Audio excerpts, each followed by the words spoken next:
Anurag Kesarwani and I am going to upload a video on Arduino microcontroller. Arduino microcontroller boards are go-to options for basic digital electronics projects. They are easy to use and used by many. But what is a microcontroller, you might ask? A microcontroller is like a very basic computerized chip in a single integrated circuit. It contains one or more CPUs, processors, along with memory and programmable input-output peripherals. You upload program to it. It runs a program code over and over in a loop. This code can control the microcontroller pin by making them on or off, detecting whether a positive or a negative charge connected to it.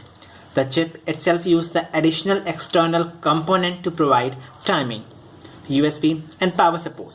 The Arduino includes all these things on a single board along with rows of socket header which are connected to the microcontroller pins, making your project easy to run quickly. Many types.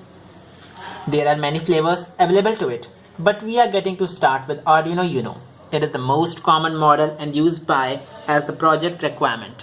One important element which cannot be included on the board is the software used to run an Arduino Uno code. We have to use our systems for it, which we are going to use in a video. This is cable for transferring data from computer to microcontroller. This is microcontroller. It takes input from the system and provides output to different peripheral devices. This is Arduino Uno. This connects different peripheral devices. This receives input from microcontroller and makes the peripheral devices work as per the input. This is breadboard. This is used for connecting peripheral devices. This is push button. This is used for giving voltage. When we push it, voltage is high. When it is unpushed, voltage is low. This is potentiometer. This is LED. With this we can check the output. This is resistance. Resistance is used for decreasing the voltage, because when the voltage is high and if we directly connect it to the LED might fuse. So for reducing the voltage we use resistors. These are jumping wires. These are used for making different connections, and of course we have to use the system.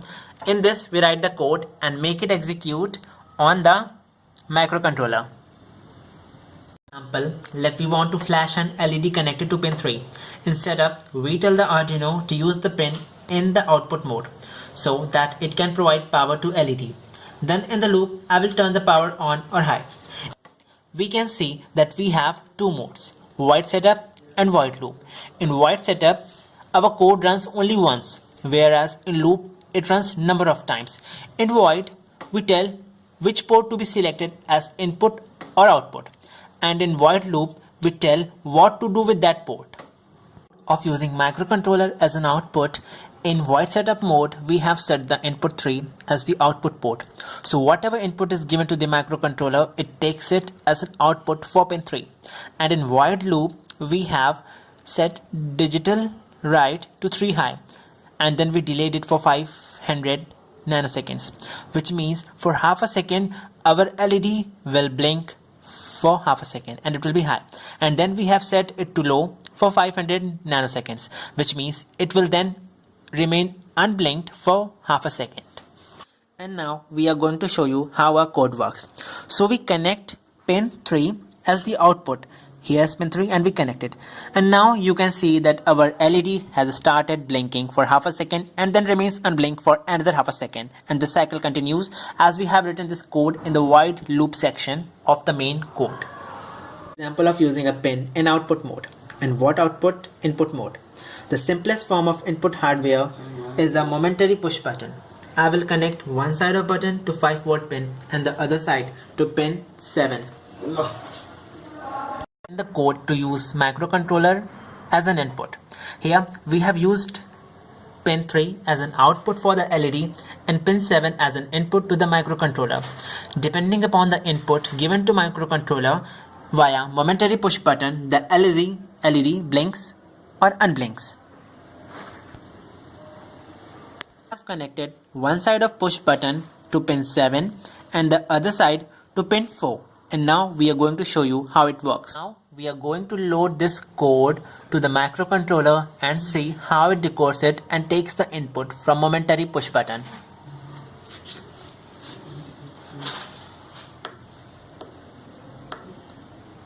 So this is how it works. When we push the button, the voltage is set to high and the LED blinks, and when we does not push it, the voltage is low and the LED doesn't blink. We have seen how to take digital input and read digital output, but now we are going for analog.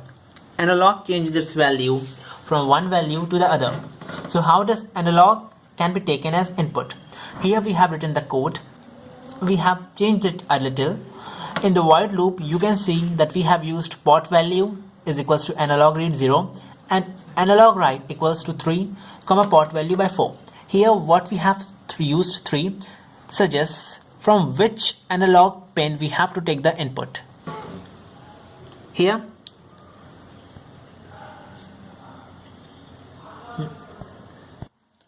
I have told you the code, and now I'm going to show you how it works.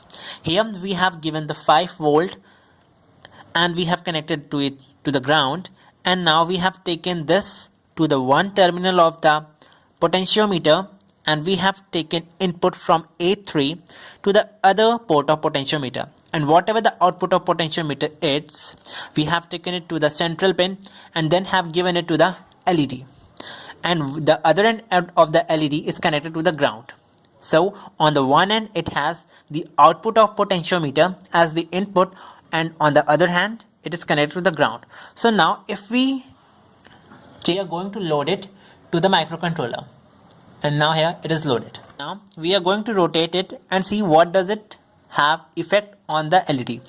So now we started rotating and we can see that the LED is blinking more brightly, and if we rotate it this side, the LED blinks lightly.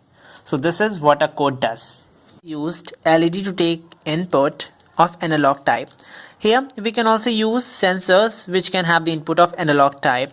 Guys, if someone asks you what you can do with Arduino Uno, so you just have to reply a simple answer what you want to do, because we can do everything with the Arduino.